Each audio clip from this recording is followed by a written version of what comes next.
Hello Taurus, Sun, Moon Rising, and Venus signs. Kamusta kayo? Sana po'y nasa mabuti kayong kalagayan. Welcome back po sa Star Tarot. At kung bago kayo rito, welcome din po kayo. Please subscribe, like, share my videos, and leave me a comment kung nakaresonate po kayo. Thank you.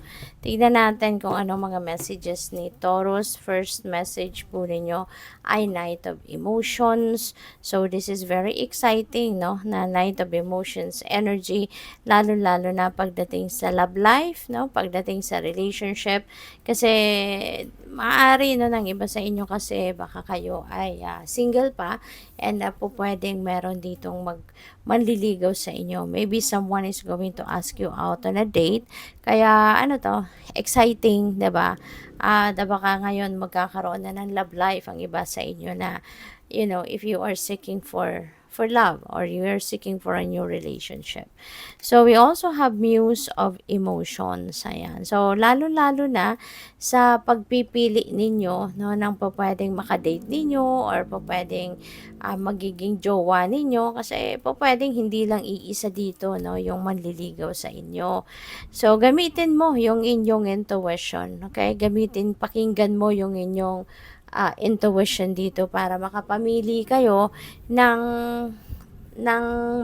totoong tao, no? Yung hindi ka lang bubudulin kundi yung totoong mahal ka kumbaga, no? Doon sa mga nandiligaw sa iyo.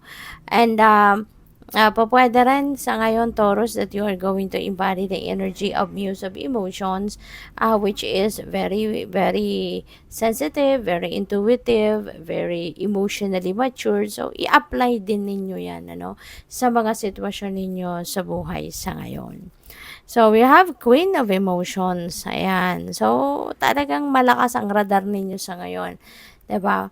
Punong-puno kayo ng emosyon sa ngayon.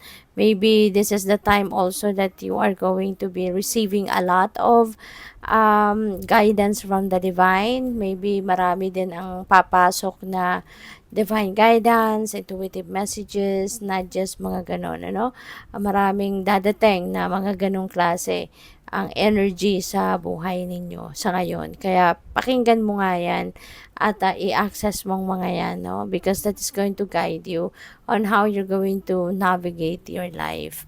So, we also have awakening. Ayan, so napakaganda rin dito kasi this is the time, no, na talagang siguro ikaw ay magninilay-nilay, magmumuni-muni at magkakaroon ka dito ng mga realizations, magkakaroon ka ng time para kayo ay so that you can go deep within you, kumbaga, no? At makakapag-tune in ka sa soul mo, sa sarili mo, at marami kang marirealize dito, no? That is going to be siguro beneficial para sa iyo, lalo-lalo na sa mga pagdedesisyon. Maring marami kang mga bagong idea, may mga inspiration kang marirealize sa ngayon na makakatulong sa iyo, no, as you navigate your life sa ngayon. So, may mga awakening, may mga madidiscover kayo sa sarili ninyo sa ngayon na maaring hindi ninyo yan naiisip on a normal day. So, what else? We have the Lady of the Lake, absolute truth, courage, self-respect, responsibility. Ayan. So, siguro, no, kailangan din ninyo rito na matutunang maging matapang, maging matatag, 'di ba? I-embrace ninyo yung ano na 'yan, yung pagiging matapang kasi lalo-lalo na kung meron tayong mga problema, 'di ba? Hindi po pwedeng susukuan ng problema. Kaya kung matatag ka, matibay ang inyong loob, then kayang-kaya ninyong solusyonan, kayang-kaya ninyong harapin yon, 'di ba? So, what else? We have wealth. Ayan, Taurus. Swerte kayo pagdating din sa kaperahang aspeto, no? Kasi merong kayamanang paparating. Merong pera, no?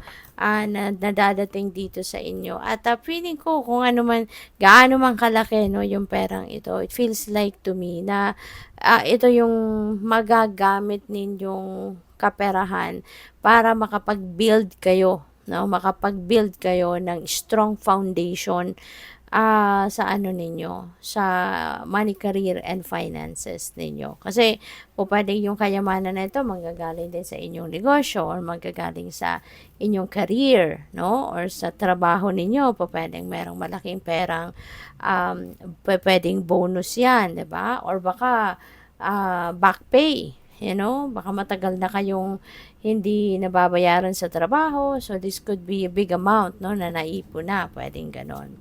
So, we also have the cow. Ayan, look at this, may abundance din kayo. And meron kayong kayamanan. 'Di ba? So, maganda to, timing, 'di ba? So, talagang magiging abundant and prosperous kayo around this time. So, maraming pera ang pupuwede talagang dumating sa inyo, Taurus, no? Pupuwede rin yung kayamanan na 'to, abundance na 'to is something na pinagdadasal ninyo. Maaring ito yung hinihingi ninyo talaga sa divine. Kaya ibibigay na sa iyo. Kasi 'di ba, merong asking and receiving. 'Di ba may promise ang universe na ask and you shall receive, 'di ba? So maaring ito na ibibigay, igagrant na sa iyo kung ano man itong request ninyo na abundance. And kailangan din ninyo ng pag-aalaga, no, sa inyong sarili. Merong reminder sa inyo rito to nourish, 'di ba, yourself. Kailangan ninyong alagaan ang inyong katawan, ang inyong kalusugan in general, kasi yun ang pinaka dapat na inuuna natin. Dapat yun ang pinaka priority natin, yung ating well-being, ang ating kalusugan. Okay? So, what else? We have the stag, yan, pride and leadership. So, maybe you will be promoted, no, to a leadership role, Taurus. Baka mapopromote ka na, magiging manager ka na, magiging supervisor ka na sa ngayon. And you are going to take pride, 'di ba? Sa ngayon, no? Kasi pinaghirapan mo 'yan, pinagtiyagaan mo 'yan bago ka nakarating diyan sa posisyon na 'yan. Kaya maybe you are really going to be very proud of yourself, no? Na here it is.